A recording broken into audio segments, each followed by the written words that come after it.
दोस्तों इंडिया में बहुत से बैंक्स आपको जीरो बैलेंस अकाउंट का सुविधा प्राप्त करवाती है। लेकिन अगर आप पीएम जनधन अकाउंट के अंतर्गत जीरो बैलेंस अकाउंट खोलते हैं तो आपको मिल सकता है कुछ एक्स्ट्रा बेनिफिट्स। तो क्या है वो एक्स्ट्रा बेनिफिट्स, जानेंगे आज के वीडियो में। तो नमस्कार दोस्तों, स्वागत है आप सभी का मेरे चैनल योजना एक्सप्रेस में। तो चलिए लेट्स स्टार्ट। तो दोस्तों देखिए, सबसे पहला बेनिफिट जो मिलता है, तो देखिए नाम से ही पता चलता है जीरो बैलेंस अकाउंट है, यानी कि इस अकाउंट में कोई मिनिमम बैलेंस मेंटेन करना जरूरी नहीं है, मैंडेटरी नहीं है। यानी कि अगर आपका अकाउंट बैलेंस जीरो भी होगा तो आपके अकाउंट से कोई पेनल्टी चार्जेस डिडक्ट नहीं किया जाएगा, आपके ऊपर कोई पेनल्टी चार्जेस नहीं लगेगा। दूसरा देखिए, दूसरा बेनिफिट जो मिलता है वो है आपको इस अकाउंट के बदौलत आपको एक फ्री डेबिट कार्ड, रुपए डेबिट कार्ड यानी कि फ्री एटीएम कार्ड मिलता है, जो बहुत सारे जीरो बैलेंस अकाउंट में नहीं मिलता है। तो फ्री रुपए डेबिट कार्ड है, फ्री एटीएम कार्ड है, इसका मतलब है इस डेबिट कार्ड का कोई एनुअल मेंटेनेंस चार्ज या एनुअल मेंटेनेंस फी आपसे नहीं लिया जाएगा। तीसरा देखिए, इस अकाउंट की बदौलत आपको एक इनबिल्ट एक्सीडेंट इंश्योरेंस कवरेज मिलेगा। यानी कि जो कार्ड होल्डर है, उनका अगर किसी भी दुर्घटना में मृत्यु हो जाती है, डेथ हो जाती है, तो उस सिचुएशन में उनके फैमिली को 2 लाख रुपए मिल जाएगा। और उसके साथ यहाँ पर एक डिजेबिलिटी कवरेज, यानी कि अगर कोई विकलांग हो जाते हैं, कोई एक्सीडेंट में कार्ड होल्डर अगर विकलांग हो जाता है, तो उस सिचुएशन में भी आपको एक पैसा मिलेगा। तो वो पैसे कैसे होगा, उसका एक बाइफरकेशन है, वो मैं आगे डिस्कस करता हूँ। अब दोस्तों डिसेबिलिटी कॉम्पेंसेशन की अगर बात करें, तो अगर आपने अकाउंट 28 अगस्त 2018 को या उसके बाद ओपन किया है, तो टोटल परमानेंट टोटल डिसेबिलिटी के केस में आपको 2 लाख रुपए मिलेगा। और अगर आपने अकाउंट 27 अगस्त 2018 को या उससे पहले ओपन किया है, तो उस केस में आपको 1 लाख रुपए मिलेगा परमानेंट टोटल डिसेबिलिटी में।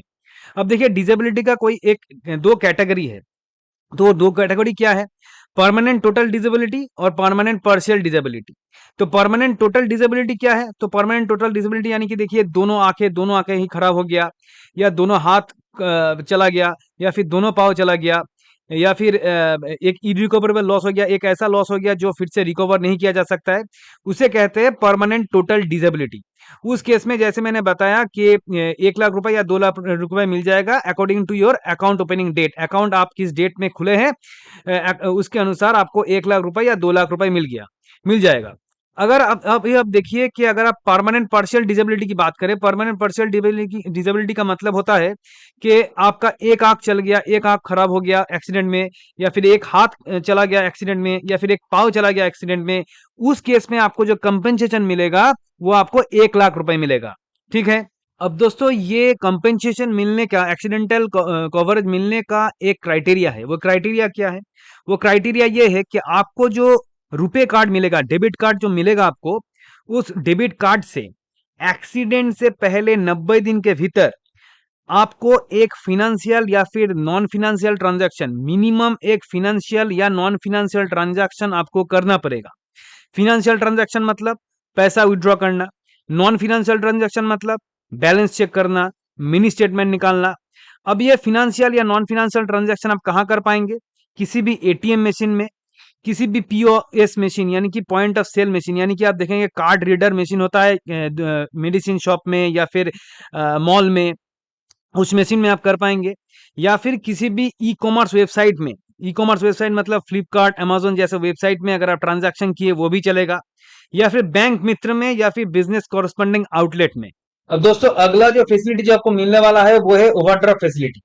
तो ओवरड्राफ्ट फैसिलिटी आपको मिलेगा, कितने का मिलेगा, 10,000 रुपए तक का ओवरड्राफ्ट आपको मिल जाएगा। लेकिन आपके अकाउंट ओपनिंग के 6 महीने बाद से आपको वो मिलना चालू होगा। और यहाँ पे ध्यान दीजिएगा, क्योंकि हर एक परिवार में से एक ही सदस्य को वो वाटर फैसिलिटी प्रदान किया जाएगा, और वो सदस्य प्रेफरेबली महिला सदस्य होगा। ठीक है। अब देखिए, ओवरड्राफ्ट के ऊपर जो इंटरेस्ट लिया जाएगा वो है आपका 12%, मैक्सिमम 12% आपको इंटरेस्ट देना पड़ेगा सालाना। उसके बाद दोस्तों इसके अलावा भी और दो फैसिलिटीज आपको मिलते हैं।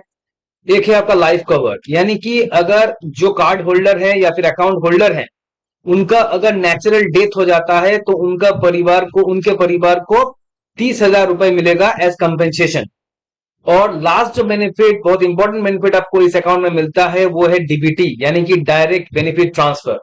यानी कि ये अकाउंट आधार सीडिंग के साथ एनपीसीआई से लिंक होगा, इसीलिए सरकार से जो भी पैसा आपको मिलेगा, सरकार आपको जो भी फैसिलिटी, जो भी अनुदान आपको देना चाहेगी, वो डायरेक्टली इस अकाउंट में क्रेडिट हो जाएगा। तो दोस्तों आज के लिए बस इतना ही। उम्मीद करता हूं कि आज का वीडियो आप लोगों को पसंद आया होगा, और अगर आप लोगों को मेरा वीडियो पसंद आए तो आप लोग मेरा चैनल योजना एक्सप्रेस को लाइक, शेयर और सब्सक्राइब कीजिए। तो मिलते हैं एक नए टॉपिक में, एक नए वीडियो में। तब तक के लिए खुश रहिए, सेफ रहिए। Thank you.